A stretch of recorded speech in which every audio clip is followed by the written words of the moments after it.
Welcome to this ministry video from Muswell Hill Baptist Church.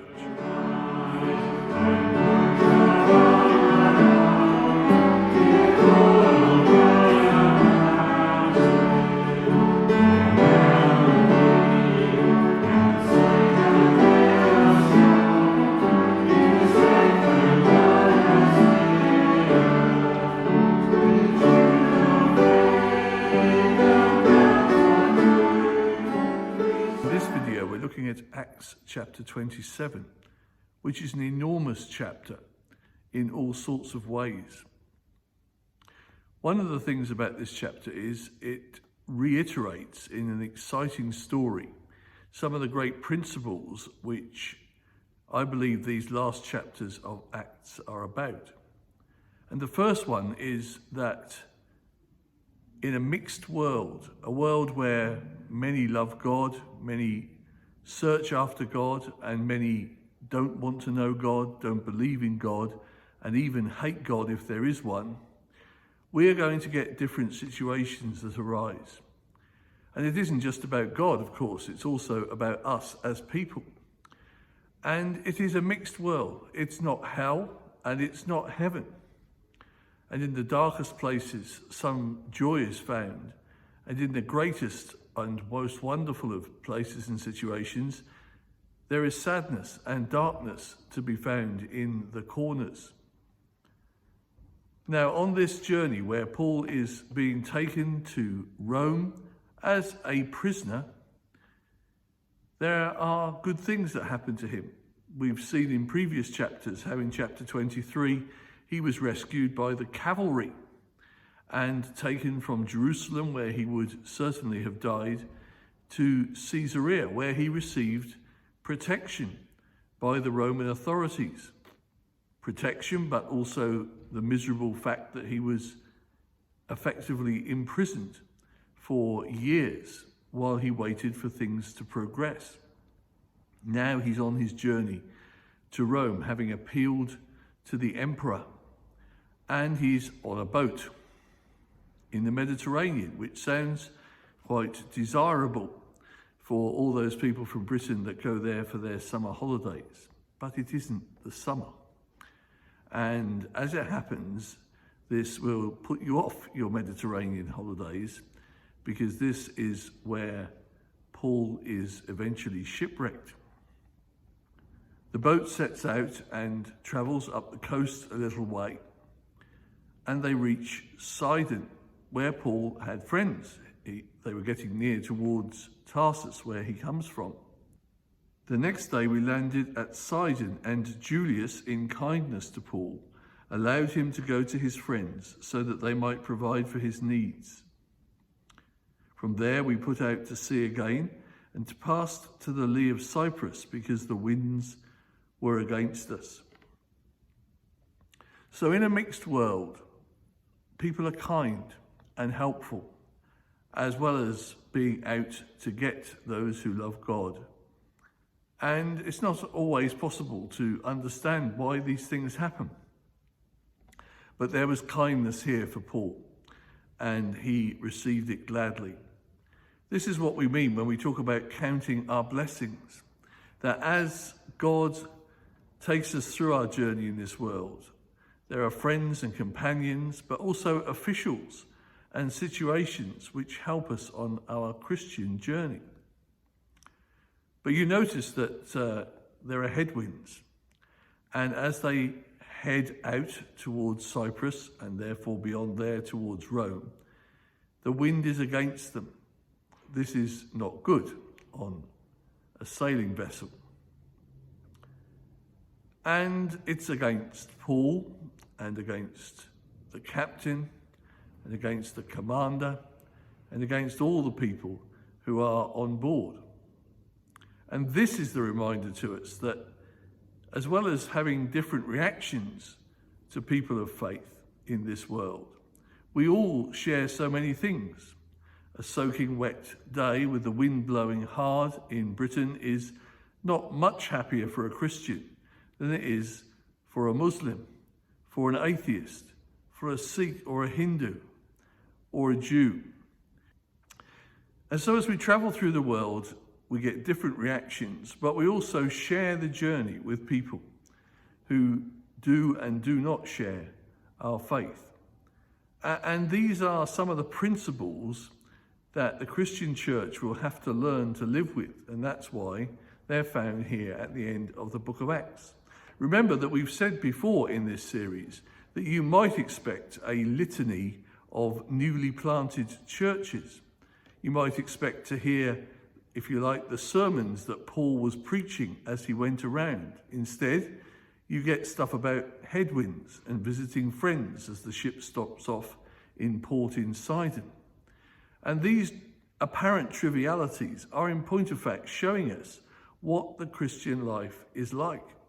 It is living in the world, being part of the world, and being God's ambassadors in that world. Well, the headwinds turn out to be rather serious. Verse 9, much time had been lost and sailing had already become dangerous because it was now after the Day of Atonement. So Paul warned them, men, I can see that our voyage is going to be disastrous and bring great loss to ship and cargo and to our own lives also. But the centurion, instead of listening to what Paul said, followed the advice of the pilot and of the owner of the ship. So as this journey continues and the winds get up, there's big decisions to be made on board. Paul offers advice. His advice is not taken. Standing back from this a moment, we might imagine that the pilot and owner of the ship would be given a lot more credibility than a prisoner.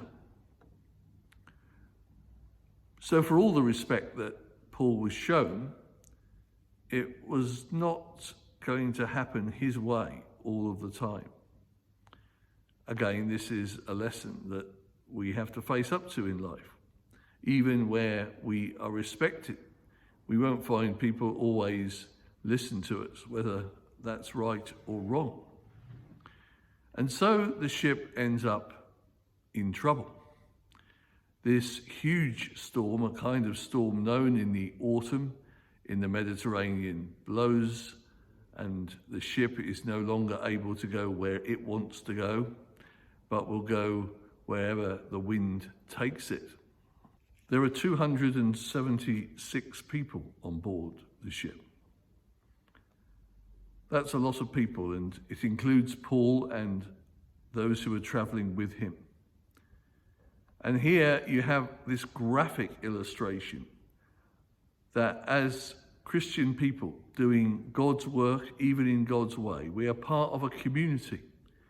We are all, in this case literally, in the same boat. And this is how the Christian life is to be lived. It is to be lived distinctively, but recognizing what we are a part of. There's nothing in this passage that hints at the value of Christians cutting themselves off from the world, though all through history, people have wanted to do so and have felt how much better it would be to spend all of our lives in times with God. But that's for another place and another time. In this world, we are in the same boat. In the same boat, but not in the same situation in the same boat. Because there is this violent storm. We took such a violent battering, verse 18, from the storm, that the next day they began to throw the cargo overboard. On the third day, they threw the ship's tackle overboard with their own hands. The storm shows no sign of abating, and everybody on board is obviously very frightened. Well, yes, but after they had gone a long time without food, Paul stood up before them and said, "Men, you should have taken my advice not to sail from Crete. Then you would have spared yourself this damage and loss. But now I urge you to keep up your courage, because not one of you will be lost, only the ship will be destroyed. Last night, An angel of the Lord, to whom I belong and whom I serve, stood beside me and said, "Do not be afraid, Paul. You must stand trial before Caesar, and God has graciously given you the lives of all who sail with you." And so Paul has a visitation from heaven. This is something that the others are not going to get. He also has a purpose that is a divine purpose.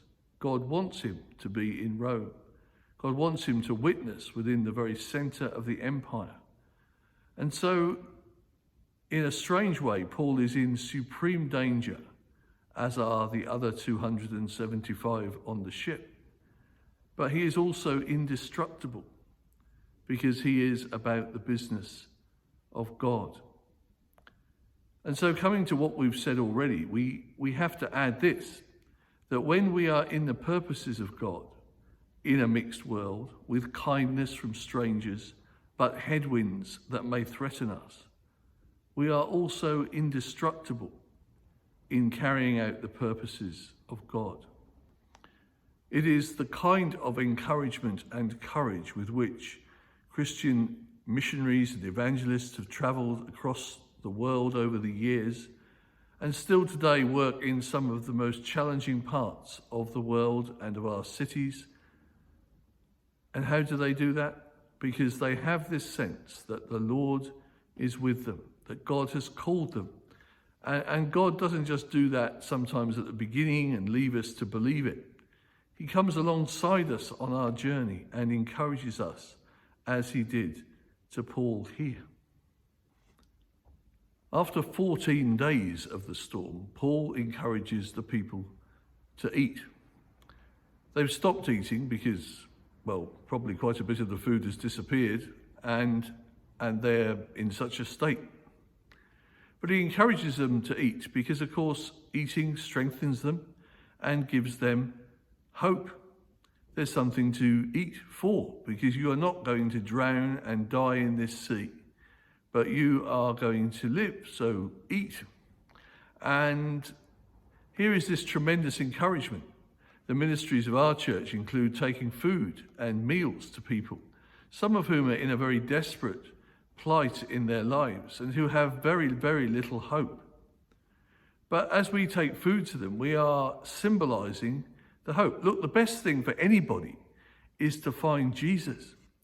The second best thing to do is to find someone who has found Jesus, because they at least will transfer to us some of the hope that they have, and they will encourage us and help to bring us to the Lord himself. You have this amazing moment in verse 35, where the language that's used is impossible to avoid as being referencing the sacred meal that Christians have. It wasn't that Paul took communion. It's that in writing up the story, Luke makes a point. After he had encouraged them to eat, he took some bread and gave thanks to God in front of them all. Then he broke it and began to eat. They were all encouraged and ate some food themselves.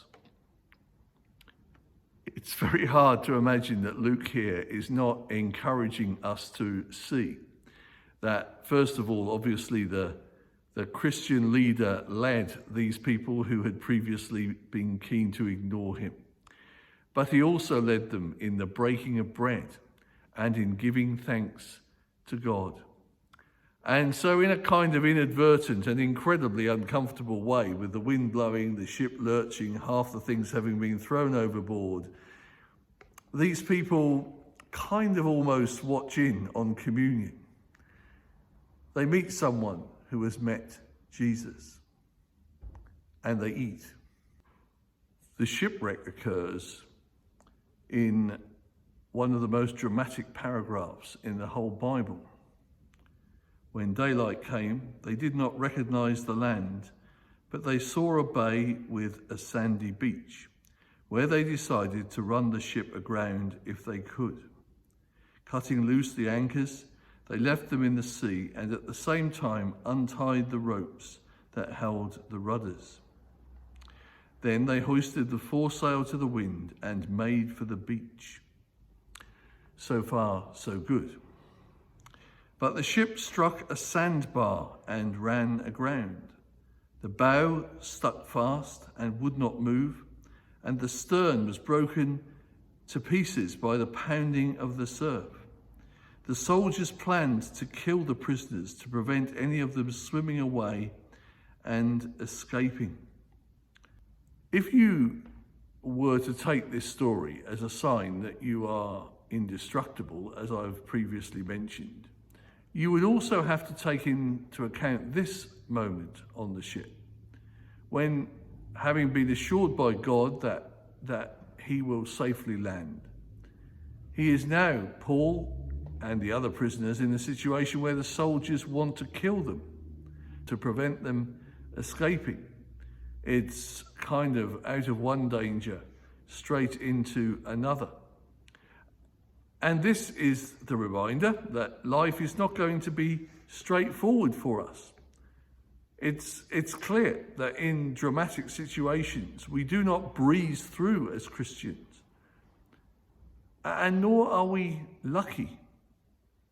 We go through the situations with the providence of God as our only supply, sometimes not seeing or knowing how we will come out the other end, with everything seeming to be against us. But God is for us. But the centurion, verse 43, wanted to spare Paul's life and kept them from carrying out their plan. Eventually everyone gets on shore by grabbing planks, by swimming, by doing whatever they can, and the broken up ship is left on the sandbar. And then they're on the island of Malta, as we would call it. And as it was to turn out, from their point of view, they didn't know where they were when they had seen the land. What can you do with this story when perhaps you never go on boats, and certainly not on wooden boats in the Mediterranean autumn gales? So what we learn from this story is what it's like to be a Christian in the world. We're in the world, we're part of the world, but we have heaven's help as we travel through the world. We have heaven's purpose. And Paul will get to Rome, but other things will happen first. And we will look at those in the next video in chapter 28. So if you're watching this video and you're discouraged about life in this world, you should read this story once or twice and encourage yourself. It's probably not as bad for you as it was for Paul, waiting to die in a storm, then waiting to die when the soldiers wanted to kill him. And the only way in which he wasn't waiting to die was because he had been given the promises of God. But the promises of God, and this is a thing, the promises of God are often not specific about everything we would like them to be. He's told he will survive and he will appear in Rome, but kind of not how. And so all of the fright and the terror and the encouragement all had to be worked out as he travelled on this boat with others. He had to deal with the agonies and fears of others. And in our lives, that's how it will be. It's how it's always been for Christian believers. And it's such a privilege to be sharing a journey with other people when they don't have the hope that we have, when we can sometimes share the hope that we have. So thanks be to God.